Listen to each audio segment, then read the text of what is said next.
Class 1 cases, if there's a malocclusion, you can treat almost all of them, because to begin with, the hills and the valleys all match, they touch together and fit nice and tightly, and we're in great shape when that occurs.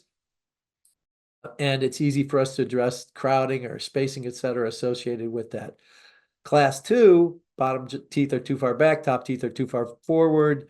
We can treat some of those, in particular if we're going to leave maybe a half cusp occlusion after having educated the patient about it. We've seen that they've got a class 2 relationship. The teeth are half cusped, the hills are hitting the hills, and we should tell the patient, I can't really move this entire set yet. I need to get some more cases under my belt. I can definitely straighten them out, but I'm gonna have to leave that somewhat the way that it is. The patient says, fine, go ahead. Class 3, much more challenging because this is an orthognathic type thing, and unless you're doing a lot of orthognathic cases to begin with, it's something that I'd prefer for you to just leave until you've got better skills underneath your belt. So those colors all translate into a stoplight. We like to kind of think of it as what's the everyday, what's the advanced, and then the red, it says ortho referral. It just means, it doesn't mean you can't do it. It just means you got to have a lot of skills underneath your belt before I want you running that red light. So things that do work for us is to correct midlines, intrusions, and extrusions. Basically, with plastic only, we can move any tooth about 2 millimeters safely and comfortably. For overjet and overbite, that would be 2 per arch, right? So that's 4 millimeters. And then if we take that transverse view, or looking at spacing and crowding, we can deal with about 6 millimeters total of that. Now, for rotations, if you've got a tooth that's rotated, we're thinking of somewhere between 20 and 40 degrees, or maybe even 45. Think of it as about an hour on the clock. That's 30 degrees on the clock. Well, if it's a molar posterior tooth, it's very difficult to rotate, not just because it's a big boxy square tooth, but because it's got 2, 3, or 4 roots that are pinning it down, holding it in the bone. Remember, that's where we do a lot of our chewing and grinding. So it becomes kind of important that we consider how much we can rotate as we move forward and get closer to the front. Once we get up to those lower incisors in particular, I can rotate those guys 45 degrees. I'm not worried about it because I know that if I have really good records, I can put plastic right over those teeth and now go ahead and provide some twisting force and rotate that, spin it like a top, using all that big flat surface area to help accomplish my goal. Oh, the other thing that's an everyday thing is for us to treat anterior crossbites. Love doing that. I think clear aligners are much better, safer, and more aesthetic for patients than trying to do it with fixed ortho. And with that in mind, anterior, okay, posterior, yeah, a little more challenging. So if you have some advanced skills, go for it. You can go ahead and do molar crossbites with clear aligners. You just want to make sure you pick the right cases. Speaking of, that would mean mixed dentition as well, or patients with TMD or TMJ issues.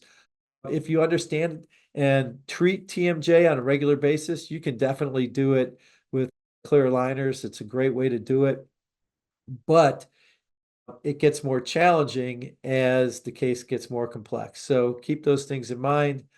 Finally, stuff that I prefer for you to send out, at least initially, is class 3 cases, surgical cases that might be an orthognathic type case, and then finally, any ones that have complex movements, maybe multiple movements that are more of a challenge. Let's talk about some cases that we can treat Monday morning in our practice and ones that we might want to stay away from. We're going to start by thinking about transverse and moving in that plane. When we look at our first case here on the left, we've seen this picture before. Is this a good Monday morning case for us? And the answer is, yeah, we could do this. This is a lingual inclination case. So we're really looking at moving teeth out and straightening them up. They're already tilted in, so it's more of a tipping type movement, which we'll talk about in a little bit. Definitely a Monday morning type case for us. I'm excited and willing to jump in Monday morning on that. The middle one, we see crossbite there, and it's more than just one tooth. It's 3 teeth, but they're all in the anterior. And a little bit more of a challenge, but I would definitely send this one in and have it managed. I know that there's class one occlusion associated with this case. I'm feeling that all three of these teeth are, again, dental in nature, not skeletal, as far as the crossbite is concerned. And it's something that is better treated with clear aligners than it is with fixed ortho in a situation like this. So this is definitely an everyday Monday morning case. What about this one here on the far right? Ooh, a lot going on there. There's molar crossbite there, so I'm going to want to stay away from that. There's canines that need to come down a whole lot vertically, much more than the 2 millimeters that we talked about. Is this a case that I want you to do Monday morning? No, it's not. But once you've got some skills underneath your belt, this is a case that you could definitely treat with clear aligners and end up with a nice result. I just want you to be able to have good management skills, so not something we jump into right off the bat. Let's look at some other cases. How about this one on the left here? Well, sure, that's a class one case with a little bit of crowding and a little bit of a deep bite. Monday morning, jump at it, go for it. That's nice and fun. What about the middle one here now? We see that there's spacing on the top and the bottom. We've seen this one before. Easier for us to do because we've got spacing that can pretty much match it itself in both arches, and we can go ahead and fix it. A little bit of a crossbite on the bottom there, too, that we're going to be able to help get into place. I'm pretty confident we can do a nice job with that. And then the last picture, all right, there's that diastema we talked about. All the teeth are tight down in the bottom, no space, but there is that gap up top. The only way we can close that gap up top to squeeze those teeth together is to make the less enamel on the bottom to actually take away some tooth structure via IPR in order to get those teeth to close. So you want to think about how you want to manage that.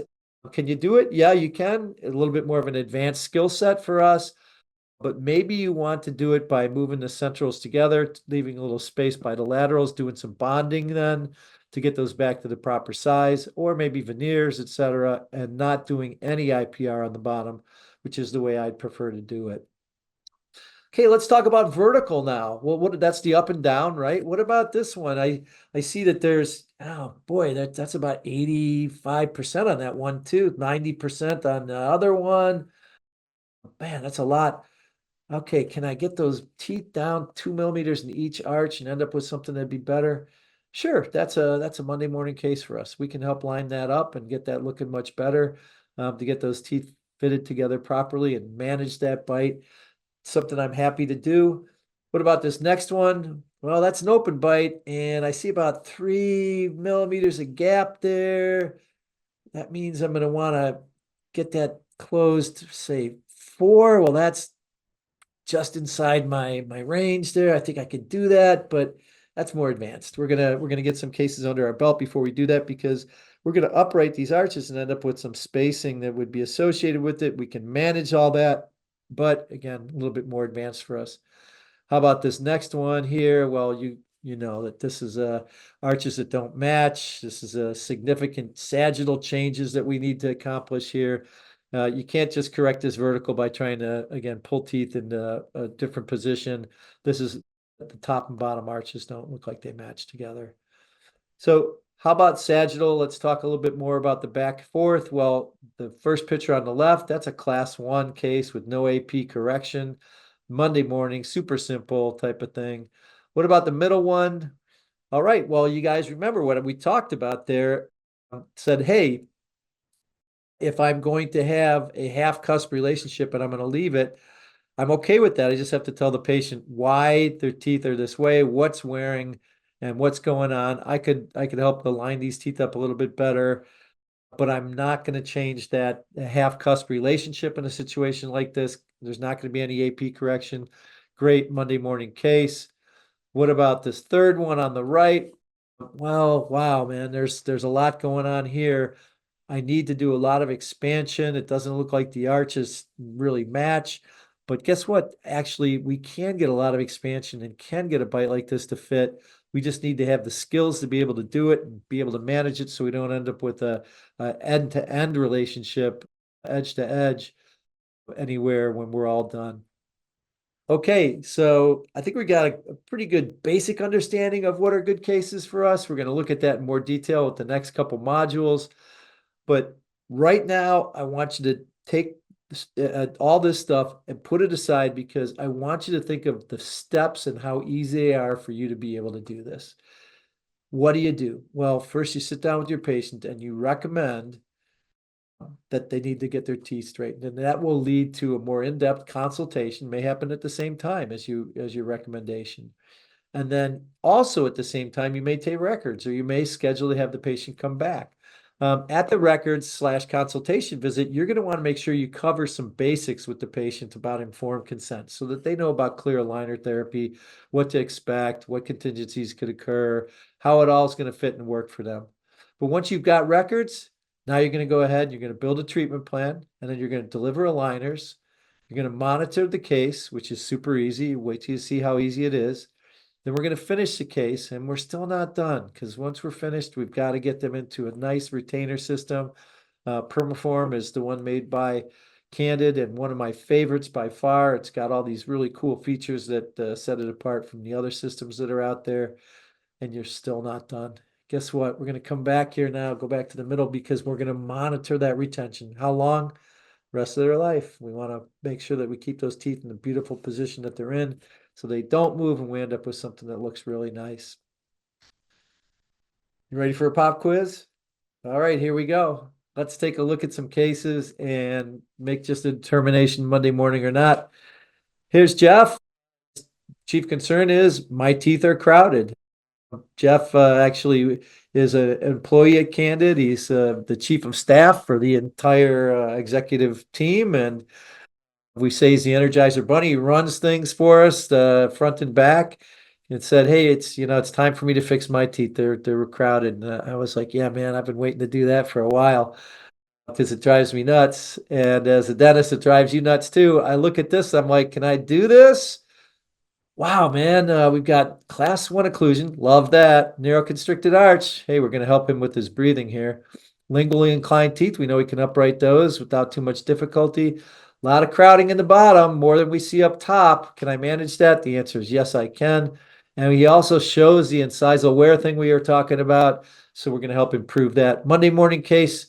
Yeah, treat this every day. This is a great case for us to get started with. We're going to really make Jeff happy. Excited to show you some other pictures of him, not just progress, but how he turned out. Absolutely gorgeous. How about this? Well, we got Susan here, and her chief concern was highly technical. I've got a snaggletooth. Her words, and if you look, she's got a snaggletooth. What she meant by that is that tooth number 23 was not only displaced because of crowding, it had made itself fit in there by rotating about 45 degrees. But good news is she's got class 1. Sorry, we don't show enough of a retracted view with these photos here, but we can get just that upper first molar, see how things are fitting together. Happy with that. It gives us an idea of what we want to accomplish, and one is not to have to change or move the bite.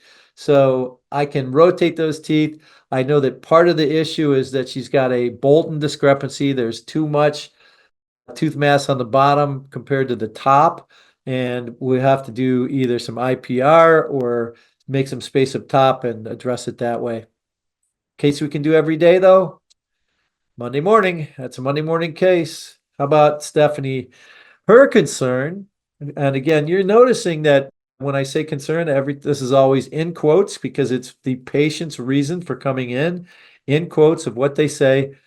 So chief concern here is my smile is worn. And when I talked with her about this, I was like, "Yeah, you've really kind of worn down those teeth." And she's like, "No, not the edges. I'm looking at the front. You've been telling me about the edges for a long time, but now I'm noticing these things on the front, and this is that loss of enamel we talked about. There's so much flexure on those teeth that she actually has the equivalent of like abfraction lesions on the facial, as well as attrition where the teeth have worn down on the incisal edge.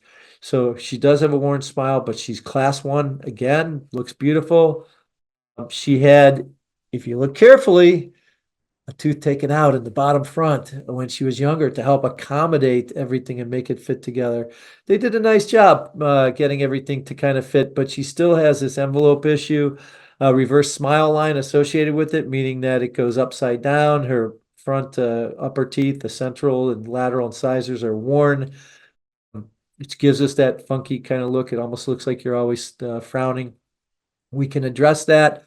We're going to line up the teeth and we're going to do some bonding to fix both the facial and replace some of the missing tooth structure from the wear. We're going to just pound out some bleaching for her to get rid of the tetracycline stain and see if we can make things look better for her. So Monday morning, yeah, you got it. This is an everyday case. Definitely want to treat it.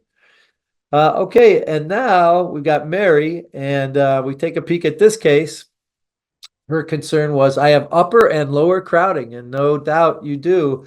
You also recently lost a tooth that she fractured a root on. You can see it's actually in the Panorex, but not in the photos. So she had the number 14 extracted. Lingual inclination, good thing for us. We'll be able to help get those teeth lined up better. But she's got this class 2 bite, again, half cusp. And I went over things with her, said, we can fix that. Again, you can't getting started, but after you've got some skills underneath your belt, you can fix this case. It's just going to take some extra movement and some extra time to be able to get her into a nice solid class 1 occlusion. But getting started, not something we want to jump into right away. So this is more of an advanced case for us.